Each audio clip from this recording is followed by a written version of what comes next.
বিশ্বের কোটিপতিদের মধ্যে কোন রাশির ব্যক্তি সবথেকে বেশি? আপনি কি জানেন?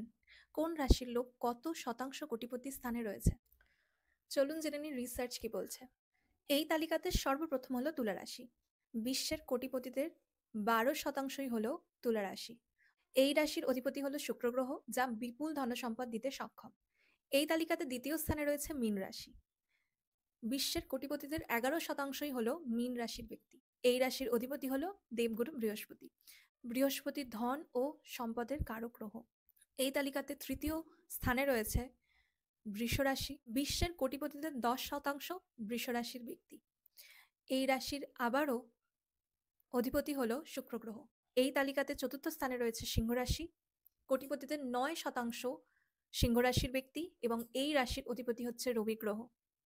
এরপরে পঞ্চম স্থানে রয়েছে মেষ রাশি। বিশ্বের কোটিপতিদের 8% ব্যক্তিই হলো মেষ রাশির এবং এই রাশির অধিপতি হচ্ছে মঙ্গল গ্রহ। এই তালিকায় বাকি রাশিদের স্থান কি সেটা জানতে গেলে এক্ষুনি দেখে নিন কমেন্ট সেকশন অথবা ডেসক্রিপশন, এবং আমাকে জানাতে ভুলবেন না কমেন্ট করে যে আপনার স্থান কোনটি।